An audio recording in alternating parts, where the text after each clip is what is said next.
Hello everyone, I am Dr. Asavari San. I am a consultant pathologist and today I am going to try and demystify some of the information regarding coronavirus testing.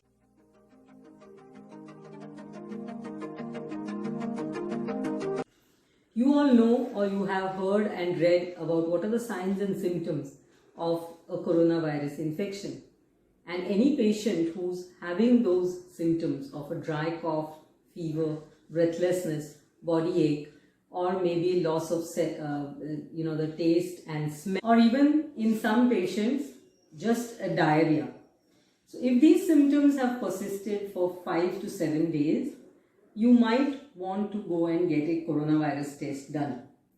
First thing to remember is not to panic. The second thing to remember is that your general practitioner or your consultant physician can now order a coronavirus. In district level cities or towns, you would probably need to approach the district hospital. In metro towns, I know that a lot of private labs are also doing these tests. In fact, the technician may be able to come to your house and get your swab done. In Belgaum particularly, as of now, we have 4 testing centers, one attached to the civil hospital in BIMS, 2 in KLE, so one in the KLE hospital and one in the JN Medical College, and also we have a sub-center of the ICMR which is actively involved in COVID testing. The sample required for a coronavirus test is a nasopharyngeal swab.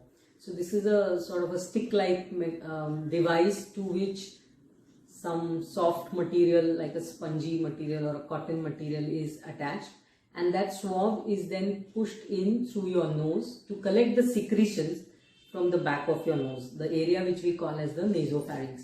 Why are we taking this sample from the nasopharynx? It's because the point of entry of the virus is the nose, and the highest amount of viral load would be available for us in the secretions at the back of the nose. This swab is then dipped into something called as a viral transport medium to preserve that secretion in a proper way till it is tested.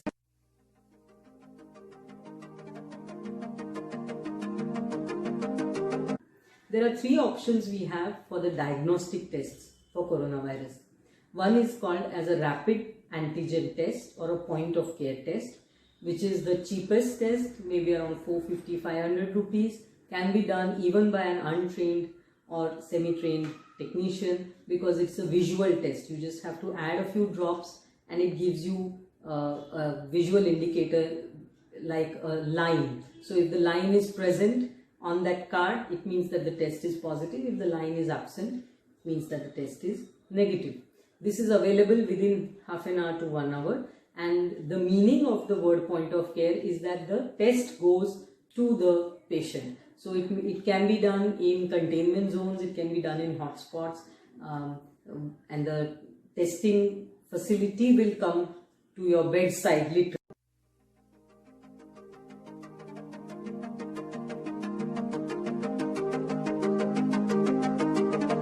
The second type of test which we can do for diagnosis is the CBNAT or the TrueNAT test. This is a repurposed tuberculosis diagnostic machine which has been used for the purpose of coronavirus testing by changing the cartridge. So you have specific cartridges for coronavirus, and this test takes around 2 to 4 hours for the result to come out.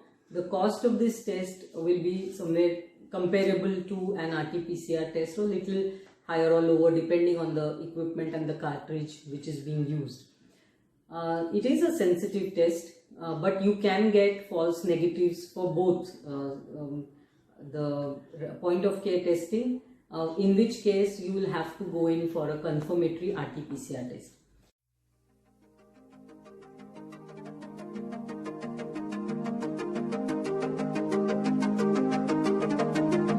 So the gold standard test for diagnosis of COVID is the RT-PCR or the polymerase chain reaction, which actually detects the genetic material of that virus. Is it present in your body or not? And it is a very, very specific test for coronavirus. But what is the sensitivity?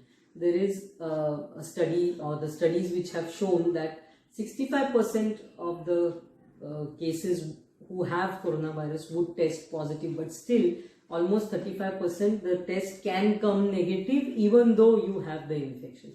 So that is a thing to be remembered, and not all setups would have an RT-PCR equipment. The cost of RT-PCR is priced by the government at somewhere around 3,500 to 4,500 rupees, and it takes 6 to 8 hours for the test to be run, so the report may be available to you at the end of the day or maybe the next following day. So these are 3 diagnostic tests, out of which the RT-PCR is considered to be the gold standard test.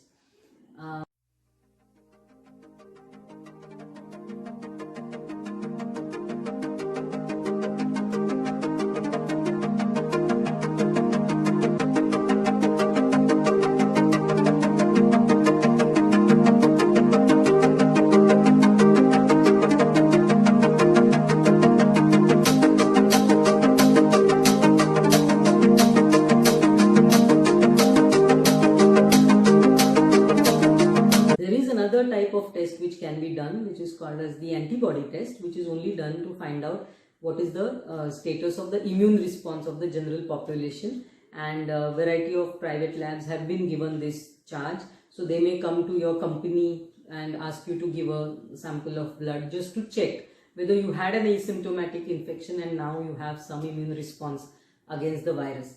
The thing to remember about the antibody tests is that they don't come positive till almost 2 weeks are over of the infection, so they cannot be used for diagnosis. And the second thing to remember, since we are still in the early phases of this pandemic, we are still learning about this virus, we don't know whether positive antibody test means that you are now protected and you will never get reinfected. We are not 100% sure about that. So we are learning as we go, and these are as of now the 4 types of tests which are available to us in different settings. If I understand correctly, in Belgaum we have RT-PCR as well as the CBNAT test which is being done. Slowly but surely the private labs will also come into the picture when the ICMR authorizes them to conduct either the rapid antigen or the antibody tests. I would like to say one thing, that we are in the middle of a pandemic. I know it is a very trying and testing time for everybody, but we need to be calm and quiet. Let us not panic. If we follow all the preventive measures which have already been spoken about by the previous speakers, even on this channel, I would say that you have a very good chance of preventing an infection. So please do follow all the previous videos about wearing of masks, about immunity boosters, whether it's Ayurvedic, homeopathic, whatever it is, or even just a steam inhalation. Some people have advised pranayama and jalneti. All these things are going to help you for preventing the infection. And even if you do get infected, also remember that 80% of you are going to have a very mild kind of an illness. It's only maybe 2 or 3% who actually require very aggressive therapy, what we are scared of being put on a ventilator. All the others who suffer from the disease are also being treated or taken care of by just giving them extra oxygen. So let's not panic about this disease. Let us be responsible citizens, and I wish that this pandemic gets over very quickly, or at least we are at a manageable stage in the pandemic. And I hope none of you ever have to go through a coronavirus test. Thank you very much.